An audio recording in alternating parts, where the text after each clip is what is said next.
So hey guys, welcome to my channel. तो आज की वीडियो में मैं आपको कंप्लीट इन्फॉर्मेशन दूंगी रिगार्डिंग पीपीएमटी एग्ज़ाम। ठीक है। सो फर्स्टली हम लोग बात करेंगे एग्ज़ाम डेट के बारे में कि एग्ज़ाम कब होगा, एलिजिबिलिटी क्राइटेरिया क्या है, कॉलेजेस फीस क्या है, फीस स्ट्रक्चर क्या है, मोड ऑफ एग्ज़ाम क्या है, बेस्ट बुक्स कौन सी रहेगी एग्ज़ाम के लिए, सर्टिफिकेट कौन कौन से रिक्वायर्ड है। ठीक है।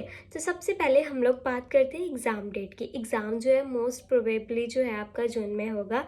ठीक है। और जो रिज़ल्ट है वो विद इन अ वीक आ जाएगा। ठीक है। नेक्स्ट हम बात करेंगे एलिजिबिलिटी क्राइटेरिया। आपकी मिनिमम एज जो है वो 17 ईयर्स कंप्लीट होने चाहिए और सब्जेक्ट्स जो है आपका पीसीबी से होना चाहिए। क्लियर है।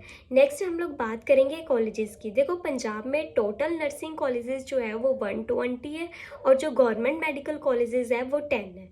ठीक है।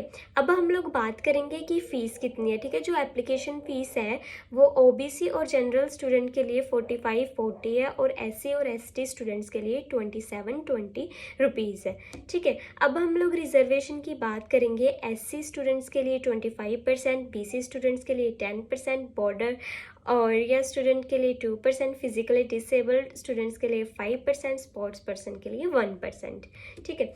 अब हम लोग बात करेंगे कि कितने मार्क्स रिक्वायर्ड होते हैं। बहुत सारे स्टूडेंट्स के मुझे कमेंट्स आते हैं कि दी बताओ कितने पासिंग मार्क्स चाहिए हमें। ठीक है।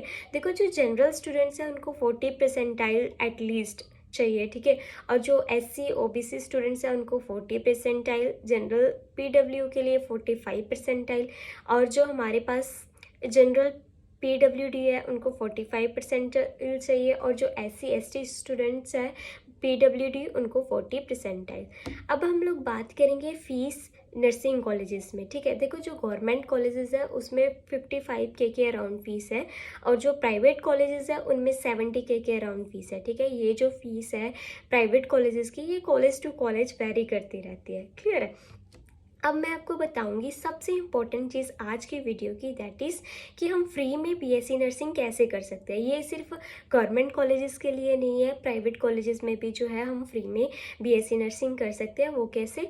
देखो, ये जो स्कीम है बेसिकली स्कॉलरशिप अप्लाई करने के बाद हम लोग फ्री में बीएससी नर्सिंग कर सकते हैं। ठीक है। कौन कौन से स्टूडेंट्स कर सकते हैं अप्लाई इसके लिए? OBC student, SC student, ST student, Sikh minority students. Clear है। तो यहाँ पे एक चीज़ इंपॉर्टेंट है, दैट इज़ कि हमें कौन सी स्कॉलरशिप अप्लाई करनी है। बहुत सारे स्टूडेंट्स ऐसे होते हैं जिनको पता ही नहीं होता कि हमने स्कॉलरशिप कौन सी अप्लाई करनी है। ठीक है। स्कॉलरशिप जो है बेसिकली हमने अप्लाई करनी होती है एनएसपी और BR Ambedkar. BR Ambedkar scholarship जो होती है बेसिकली वो होती है एससी स्टूडेंट्स के लिए और जो हमारे पास एनएसपी स्कॉलरशिप है वो किसके लिए होती है? That is for OBC students. So अभी हम लोग बात करेंगे subjects related to PPMT exam. ठीक है। इसके लिए सबसे इंपॉर्टेंट है फिजिक्स, केमिस्ट्री, बायोलॉजी। ठीक है। इंग्लिश को भी इग्नोर मत करना।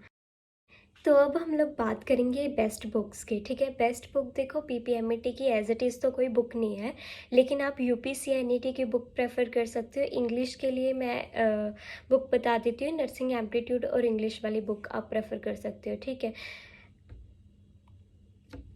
नेक्स्ट है हमारे पास डॉक्यूमेंट रिक्वायर्ड ड्यूरिंग काउंसलिंग। ठीक है। काउंसलिंग के टाइम पे सबसे इंपॉर्टेंट डॉक्यूमेंट्स कि आपके पास आपका बर्थ सर्टिफिकेट होना चाहिए, 10th और 12th की मार्कशीट होनी चाहिए, डोमिसाइल सर्टिफिकेट होना चाहिए, इनकम सर्टिफिकेट होना चाहिए, कास्ट सर्टिफिकेट होना चाहिए। ठीक है। बैंक डिटेल्स होनी चाहिए, आधार